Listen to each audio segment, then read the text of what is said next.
And, yeah, he's in the dark. But he's raised 100% of his buttons so far. Yeah, so not as exciting as their automatic 3,000, 9,000 that I've seen before.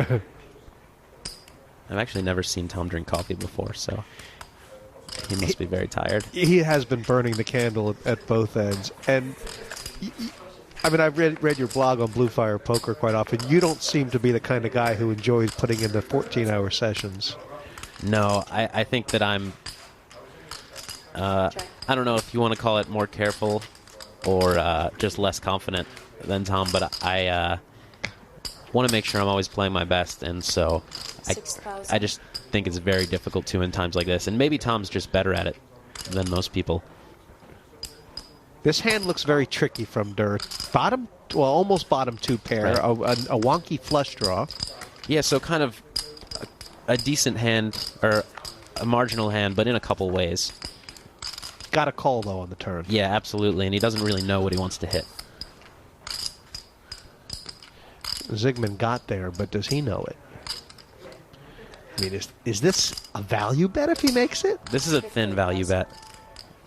He has a pretty good handle, I guess, on what Tom's hand or range is, but he does put himself in a position to get bluff raised here. A lot of players would opt to check and make a decision in Zygmunt's shoes. So kind of an aggressive thin value bet. And Tom now has no hand at all. Since you can only use, two of your cards and 3 of the cards on board, he has 7s and 5s and can't even beat some bluffs. So I'd be shocked if he found a call here. I think he's considering bluff raising. Would it work? It very well could.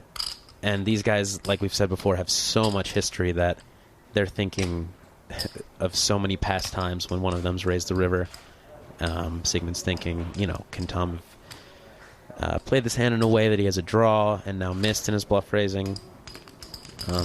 One potential or one benefit to Tom's hand is that it's tough for Zygmunt to have 7-7, 2-2, or 7-5, or 2-5 because Tom has a couple blockers in his hand. So the 7 of clubs and 2 of clubs are 2 cards that Zygmunt can't have. So I think that makes him more apt to bluff. And this is awesome. I mean, Durr's raised his 37,000, and now Zygmunt, he's thinking of calling, and if he does, it's only because he's thinking Durr may have bluff raised my thin value bet. Yeah, and this is a spot that most people try to avoid in Zygmunt's shoes by checking the river and not giving Tom the potential to make a bluff raise or a value raise. But Zygmunt, like Tom, is confident in his ability to make decisions, and he's put himself in a very tough spot here. Because, I mean, he's got nothing, Zygmunt, basically, right? King's up, queen, yeah. He certainly only beats a bluff and a very, very good call.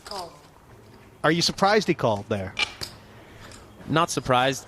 I guess I expected him to fold, but it certainly wasn't out of the question for him to find a call here, and given their history, things like this happen all the time with them. That must feel good. I mean, he got 50,000 on the river. Yeah, and with a great play, he might pick up his confidence and pace on the match. Zygmunt now ahead 100,000. You can look at these stats, but all of it due to river play, I guess. Yeah, definitely. Like I said, these are 2 players that get to rivers often and find themselves in tough spots, and we've seen a few good ones. Durr still ahead in the win percentage, but nothing else. Durr and Zygmunt are playing for huge stakes, and even when they take a break from the game,